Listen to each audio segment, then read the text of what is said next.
Iran திருப்பி அடிக்கும் அப்படின்னு எல்லாருக்கும் தெரியும். ஆனால் இந்த அளவுக்கு அடிக்கும் அப்படின்னு யாருமே எதிர்பார்க்கல. வார் தொடங்கின அடுத்த 1-2 நாள்லயே தன்னை சுற்றி இருக்கிற 7-8 நாடுகள் மீது அதிரடியாக தாக்குதல் நடத்தி இப்போ வரைக்கும் அதை கண்டினியூ பண்ணிட்டு இருக்குது ஈரான். துபை, குவைத்து, பஹ்ரைன் எதுவுமே மிச்சமில்ல. முக்கியமாக சவுதி அரேபியாவில் இருக்கிற அராம்கோ எண்ணெய் நிறுவனம், இந்த உலகத்திலேயே மிக மிக மதிப்புமிக்க நிறுவனம். எண்ணெய் வளம் என்னைக்கு சவுதி அரேபியாவில் கண்டுபிடிக்கப்பட்டுச்சோ அப்போ அமெரிக்கா உள்ள புகுந்து அதை கைப்பற்றி வச்சுக்கிட்டு அந்த காலகட்டத்தில் உருவாக்கப்பட்ட அராம்கோ 160 லட்சம் கோடி மதிப்புள்ள உலக பொருளாதாரத்தோட இதயம் அப்படின்னு வர்ணிக்கப்படுகிற அராம்கோ நிறுவனத்தோட எண்ணெய் சுத்திகரிப்பு நிலையத்தின் மீது ஈரான் தன்னுடைய ஏவுகணை தாக்குதலை நடத்தி இப்போ வரைக்கும் அது எரிஞ்சிக்கிட்டு இருக்குது. அராம்கோ மீதெல்லாம் ஒரு தாக்குதல் நடத்தப்படும் அப்படின்னு யாரும் கற்பனையிலும் நினச்சி பார்த்துருக்க மாட்டாங்க. ஆப்பிள் நிறுவனத்தோட சொத்து மதிப்பு என்னவோ, அமேசான் நிறுவனத்தோட சொத்து மதிப்பு என்னவோ, இது ரெண்டையும் கூட்டினா கூட அராம்கோவோட சொத்து மதிப்புக்கு பக்கத்தில் வர முடியாது. அவ்வளவு பெரிய ப்ராப்பர்ட்டி உள்ள ஒரு நிறுவனம் இது. அதன் மீது ஈரான் கை வைத்து ஏவுகணை தாக்குதல் நடத்தியிருக்கிறது. சவுதி இப்போது அலறுது. சவுதி மட்டும் இல்லை, குவைத் அலறுது, பஹ்ரைன் அலறுது, யுஏஇ அலறுது, துபாயும் அபுதாபியும் பற்றி எரியுது. துபாயில் ஆரம்பத்தில் நடத்தப்பட்ட அந்த தாக்குதல் கொஞ்சமும் குறையாமல் திரும்ப திரும்ப துபாய் மீது ஈரான் தாக்குதல் நடத்திக்கிட்டே இருக்குது.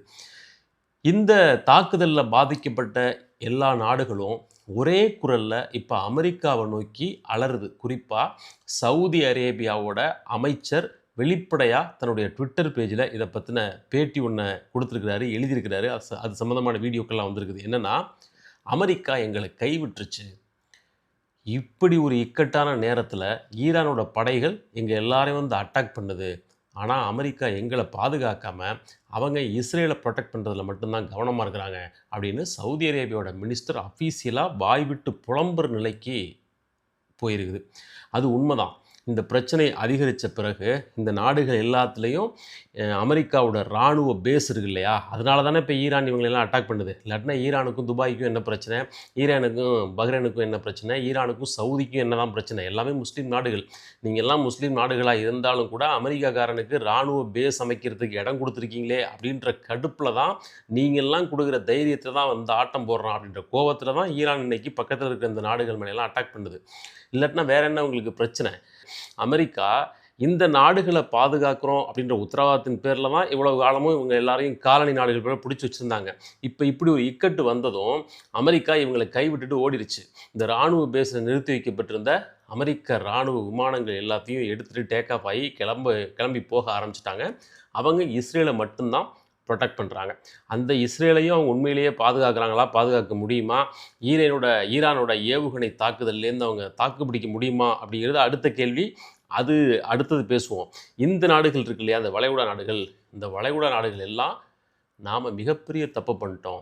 அமெரிக்கா நமக்கு ஒரு பாதுகாப்பை கொடுக்கும் அப்படின்ற நம்பிக்கையில் தான் இவ்வளவு காலமாக நம்ம அமெரிக்காவுக்கு அல்லக்கை வேலை பார்த்தோம். இன்றைக்கி ஒரு நெருக்கடியான நிலை வரும்போது அமெரிக்கா நம்மளை கைவிட்டுருச்சு அப்படின்னு வெளிப்படையாக பேச ஆரம்பிச்சிட்டாங்க.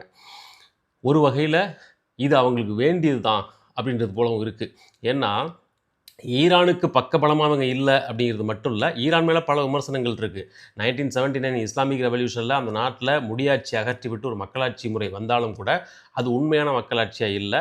அது ஒரு வகையில் மன்னராட்சி அப்படின்னா இது ஒரு வகையில் அதே மாதிரியான ஒரு சர்வாதிகார ஆட்சியாக தான் இதுவும் இருந்திருக்குது. இதில் மத அடிப்படையிலான அடக்குமுறைகள் இருக்குது, பெண்கள் மீதான அடக்குமுறைகள் இருக்குது, எல்லாமே இருக்குது. அதெல்லாம் விமர்சனத்திற்கு உரியது. ஆனால் ஒரு நாடு தன் நாட்டை எப்படி ஆள வேண்டும் அப்படின்னு நிர்ணயித்து கொள்கிற அந்த இறையாண்மை ஒவ்வொரு நாட்டுக்கும் இருக்குது, ஈரானுக்கும் இருக்குது. அதை மதிக்கணும், அதன் தவறுகளை விமர்சிக்கணும், அது வேற. மாறா அந்த நாடு தன்னைத்தானே ஆளும் உரிமையை பெற்றிருக்கிறது. ஒவ்வொரு நாட்டுக்கும் அந்த உரிமை இருக்கிறது. நீ என்ன அமெரிக்காக்காரன் உள்ள புகுந்து ஈரானில் இந்த நாட்டாமத்தனம்லாம் பண்ணுறது? அப்படிப்பட்ட சூழ்நிலையில் இந்த நாடுகள் மீது யாரே அமெரிக்காவுக்கு சப்போர்ட் பண்ணுற இந்த யுஏஇ, பஹ்ரைன், கத்தார், குவைத் உள்ளிட்ட அந்த நாடுகள் மேலே ஈரானுக்கு இருக்கிற கோபம் அப்படிங்கிறது ரொம்ப நேச்சுரலான ஒன்று. அதில் ஒன்றும் நம்ம தப்பு சொல்கிறதுக்கு இல்லை. அதே நேரம் இப்படிப்பட்ட நீண்ட நாள் தாக்குதலை ஈரானால் தொடர முடியுமா? எவ்வளவு காலத்துக்கு பக்கத்து நாடுகளை பகைச்சிக்கிட்டு காலம் தள்ள முடியும்? ஈரான் வந்து ஒரு ராஜதந்திர ரீதியான தவறான முடிவை எடுத்து விட்டதா? ஏற்கனவே உலக அரங்கில் ஈரான் வந்து தனிமைப்படுத்தப்பட்ட நிலையில் இருக்குது. இப்போ பக்கத்தில் இருக்கிற எல்லா இஸ்லாமிய நாடுகளையும் பகைத்து கொண்டதன் மூலமாக தொலைதூர அளவுக்கு, ஒரு நீண்டகால அளவுக்கு அந்த ஏரியாவிலேயே ஒரு தனிமைப்படுத்தப்பட்ட நிலைக்கு, தன்னைத்தானே ஐசோலேட் பண்ணி கொண்ட நிலைமைக்கு ஈரான் போகிறதா அப்படிங்கிறதெல்லாம் ஒரு டிபேட்டபிள் கொஸ்டின். அதெல்லாம் இன்னும் அடுத்தடுத்த கட்டத்தில் யோசிக்க வேண்டியிருக்குது. இப்போ ரைட் நவ் இந்த வார் ரொம்ப உச்சகட்ட நிலைமையில் போயிட்டுருக்குது. ஈரான் தன்னை எவ்வளோ மிசைல்ஸ் இருக்குது, எத்தனை வகையான மிசைல்ஸ் இருக்குது அப்படின்னு தெரியல. இப்போ வரைக்கும் நாங்கள் செகண்ட் ஜென்ரேஷன் மிசைல்ஸை மட்டும்தான் ஏவிருக்கோம். இன்னும் 3rd 4th 5th 6th வரைக்கும் வச்சுருக்கிறோம் அப்படின்னு IRGC அஃபீஷியலாக அறிவிச்சிருக்குது. அண்ட் IRGC வந்து இந்த ஸ்ட்ரைட் ஆஃப் ஹார்முஸ் இருக்கு இல்லையா, அந்த ஹார்முஸ் ஜலசந்தி, அங்கே அமெரிக்கா மற்றும் பிரிட்டனுக்கு சொந்தமான 3 கப்பல்களை டெஸ்ட்ராய் பண்ணியிருக்கு. அது கடலுக்கு நடுவில் அப்படியே எரியுது. அதற்கான விசுவல்ஸ்லாம் வந்துட்டு இருக்குது. தொடர்ந்து இன்னும் மேலும் சில கப்பல்களை தாக்கியிருக்கிறோம் அப்படின்னு அவங்களோட அஃபீஷியல் ட்விட்டர் ஹேண்டலில் அவங்க அறிவிச்சிருக்காங்க. ஸ்ட்ரைட் ஆஃப் ஹார்முஸ் மட்டும் இல்லை, சவுதி அரேபியாவில் இருக்கிற அமேசானோட டேட்டா சென்டரை IRGCயோட படை தாக்கியிருக்குது. ஏன் அமேசானோட டேட்டா சென்டர் அப்படின்னா, அது அமேசான்ற பேரில் இருந்தாலும் கூட அது அமெரிக்க நேவிக்கு, அமெரிக்க விமானப்படைக்கு இங்கே இருக்கிற உளவு தகவல்கள் எல்லாத்தையும் அதுதான் வேவு பார்த்து அங்கிருந்து தான் சொல்கிறாங்க அப்படின்ற அடிப்படையில் அமெரிக்கன் டேட்டா சென்டர் மீது ஒரு அட்டாக். இப்படி இந்த ஈரான் வந்து இப்படி பாஞ்சு தாக்குது எல்லார் மேலேயும் அப்படிங்கிறத யாராலையும் அக்செப்ட் பண்ணிக்க முடியல. இதற்கு எதிராக அந்த இஸ்லாமிய நாடுகளின் ஒத்துழைப்பு கவுன்சில் இவங்க எல்லாரும் சேர்ந்து கண்டனம் தெரிவிச்சிருக்கிறாங்க. அமெரிக்கா உள்ளிட்ட மற்ற நாடுகள்லாம் சேர்ந்து கண்டனம் தெரிவிச்சிருக்குது. பல நாடுகள் இதை நிறுத்தணும் அப்படின்னு சொல்லியிருக்குது. இன்னொரு பக்கம் சைனா ஒரு முக்கியமான அறிவிப்பை வெளியிட்டிருக்குது. சைனா ஈரானுக்கு தன் நாட்டின் இறையாண்மையை பாதுகாத்துக் கொள்கிற உரிமை உண்டு, நாங்கள் ஈரான் பக்கம் நிற்கிறோம் அப்படின்னு சைனா வெளிப்படையாக அறிவிச்சிருக்குது. இது இந்த விஷயத்தில் ஒரு மிக மிக முக்கியமான மூவ். சைனா மாதிரியான உலகத்தோட மிக வல்லமை பொருந்திய ஒரு நாடு, சைனாக்காரன்ட்ட என்ன ஆயுதம் இருக்குது அப்படின்னு யாருக்கும் தெரியாது.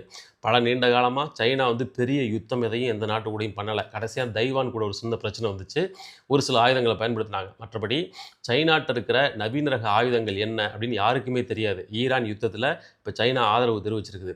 அது வந்து கருத்தளவில் ஆதரவாக ஆயுதங்களை கொடுத்து சப்போர்ட் பண்ண போகிறாங்களா அப்படிங்கிறதெல்லாம் அடுத்த ஒரு சில நாட்களில் தெரிஞ்சிடும். சைனா அப்படி ஆயுதங்களை கொடுக்கும் பட்சத்தில் இந்த வாரோட முகம் வேறொன்றாக மாறும். இன்னொரு பக்கம் இந்த போர் போகிற போக்கை பற்றி பல பேர் ட்விட்டரில் எழுதிட்டு இருக்கிறாங்க. அதில் இந்த இராணுவ செய்திகளை, இராணுவ விவகாரங்களை வாட்ச் பண்ணுற ஜேர்னலிஸ்ட், அது சம்மந்தமான அப்சர்வர்ஸ் என்ன எழுதுகிறாங்க அப்படின்னா, அமெரிக்கா ஈரானை குறைச்சி மதிப்பிட்டது போல தெரிகிறது. இப்படி ஒரு அமெரிக்க வார்க்கப்பல் அதெல்லாம் கொண்டு போய் நிறுத்தி ஒரு சின்ன பயமுறுத்துனா ஈரான் அஞ்சிடும் அப்படின்னு அவங்க நினச்சிருக்கலாம். ஈரான்கிட்ட இவ்வளவு வகை வகையான ஆயுதங்கள் இருக்கும் அப்படின்னு அவங்க எதிர்பார்க்கல. அண்ட் இவ்வளவு தூரம் பாஞ்சு தாக்குவாங்க அப்படின்னு அமெரிக்கா எதிர்பார்க்கல. அதனால் அமெரிக்கா இப்போ பேக்டோர் வழியாக நெகோசியேஷனுக்கு ட்ரை பண்ணுது. பட் அது ரொம்ப தாமதமாயிடுச்சு. ஈரான் அத்தகைய நெகோசியேஷனுக்கு விரும்பலை. இப்போதைய நிலைமையில் தான் எடுத்திருக்கிற அப்பர் ஹேண்டை தொடர்ந்து இந்த சுற்றி இருக்கிற வளைகுடா நாடுகள் மீது தாக்குதல் நடத்தி குறிப்பாக இஸ்ரேலை ஒரு வழிக்கு கொண்டு வருவதற்கு இதை விட்டால் வேறு தருணம் வாய்க்காது அப்படின்னு ஈரான் கருதுது. ஸோ அமெரிக்காவோட இந்த பேக்டோர் நெகோசியேஷனை ஈரான் வந்து என்கரேஜ் பண்ணலை. அதனால் அமெரிக்காவுக்கு இப்போ புலிவாலை பிடிச்ச கதையாக இருக்குது அப்படின்னு இந்த மிலிட்ரி அப்சர்வர்ஸ் எல்லாம் எழுதுகிறாங்க. என்ன காரணம் அப்படின்னா, இப்போவும் அமெரிக்கா தான் உலகத்தோட மிலிட்ரி சூப்பர் பவர். அவங்கள்ட்ட இல்லாத ஆயுதங்கள் இல்லை. பட் அமெரிக்காவுக்கு தனக்கு என்ன வேணும் அப்படிங்கிறது தெரியலை. முக்கியமாக இந்த ட்ரம்ப்புக்கு தெரியலை. என்ன தான் வேணும் உனக்கு, எதுக்காக இப்போ ஈரான் மேலே இப்படிப்பட்ட தாக்குதல் நடத்தணும் அப்படின்னா, அது ட்ரம்ப்புக்கு ஒரு கிளியரான ஐடியா இல்லை. பட் ஈரான்கிட்ட அப்படிப்பட்ட கிளியரான ஐடியா இருக்குது. அவங்க ரொம்ப திட்டவட்டமாக தெளிவாக அந்த ரீஜனில் இஸ்ரேலை ஒழிக்கணும், அமெரிக்காவோட மேலாதிக்கத்தை ஒழிக்கணும். இது ரெண்டும் அவங்கள்ட்ட இருக்கிற கிளாரிட்டி. இப்படிப்பட்ட கிளாரிட்டி அமெரிக்காக்கிட்ட இல்லை அப்படின்றதுனால இந்த வாரில் தேவையில்லாமல் தலையை கொடுத்து எப்படியாவது இதுலேருந்து பின்வாங்கணும் அப்படின்னு நினைக்கிறாங்க. அது முடியாத கட்டத்துக்கு இது வந்து நிற்கிறது அப்படின்னு சொல்கிறாங்க. ஸோ இந்த வாரின் நிலைமை அப்படிங்கிறது ஒவ்வொரு நாளும் அடுத்தடுத்த கட்டத்தை நோக்கி போயிட்டுருக்கு. நாள்லாம் ரொம்ப அதிகம், ஒவ்வொரு மணி நேரம் நடக்குது. நான் அந்த வீடியோவை ரெக்கார்ட் பண்ணிட்டுருக்கேன் இந்த நிமிஷம். ஈரானோட ஏவுகணைகள், ஈரானோட சூப்பர்சோனிக் ஏவுகணைகள், பேலிஸ்டிக் ஏவுகணைகள், ட்ரோன் படைகள் எல்லாம் இஸ்ரேல் நகரத்தை பாஞ்சு சுற்றி வளைச்சி தாக்கிட்டு இருக்குது. இன்றைக்கி இஸ்ரேலில் இருக்கிற ஒரு அணு உலையை தாக்கி அழிச்சிருக்கிறதா செய்தி வந்துருக்குது. அதிலிருந்து ரேடியேஷன் கசிவு ஏற்பட்டு அந்த பகுதி முழுக்க பரவுறதா சொல்கிறாங்க. அதே போல் நெதன்யாகுவோட ஆஃபீஸை வந்து டெஸ்ட்ராய் பண்ணியிருக்கோம் அப்படின்னு அஃபீஷியலாக IRGC அறிவிச்சிருக்குது. அந்த ஆஃபீஸ்க்குள்ளே நெதன்யாகு இருந்தார் அப்படின்னு முதல் கட்ட தகவல் வந்துச்சு. இப்போ இல்லை அப்படின்னு சொல்லியிருக்கிறாங்க. அதுக்குள்ளே இருந்த நெதன்யாகுவோட முக்கியமான ஆலோசகர் ஒருத்தர் கொல்லப்பட்டிருக்கார். அப்புறம் நெதன்யாகு இப்போ இஸ்ரேலே இல்லை, இந்த தாக்குதலுக்கு பயந்து அங்கிருந்து தப்பி சைப்ரஸ் நாட்டுக்கு ஓடிட்டார் அப்படின்னு இன்னொரு தகவல். இது எல்லாமே வெவ்வேறு தளங்களிலிருந்து வருகிற செய்திகள். ஒருங்கிணைந்த வகையில் இதை பார்த்தா IRGCயும் ஈரானோட இராணுவ தலைமையும் இஸ்ரேல் மீது ஒரு அதிதீவிரமான தாக்குதலை கட்டவிழ்த்து விட்டிருக்கிறது. பல நூற்றுக்கணக்கான ஆயிரக்கணக்கான இந்த ட்ரோன்களை அடுக்கி வச்சிருக்கிற அந்த விசுவல்ஸை IRGC அஃபீஷியலாக வெளியிட்டிருக்காங்க. எங்கள்கிட்ட எவ்வளவு ட்ரோன் இருக்குது பாருங்கள் அப்படின்னு. ஒரு சுரங்கத்துக்குள்ளே வரிசையாக பல ஆயிரக்கணக்கான ட்ரோன்கள் எடுக்கப்பட்டிருக்கு. அது சம்மந்தமான விசுவல்ஸ், அதுக்கான காட்சிகள் எல்லாத்தையும் ஈரானோட ஐஆர்ஜிசி வெளியிட்டிருக்கிறாங்க. அவங்க ஒரு நீண்ட நாள் வாருக்கு தயாராக இருக்கிறாங்க அப்படிங்கிறது தெளிவாக தெரியுது. ஈரானோட வெளியுறவுத்துறை அமைச்சர் அவருடைய ட்விட்டர் ஹேண்டிலில் அதையே அவரே சொல்லியிருக்கிறார்.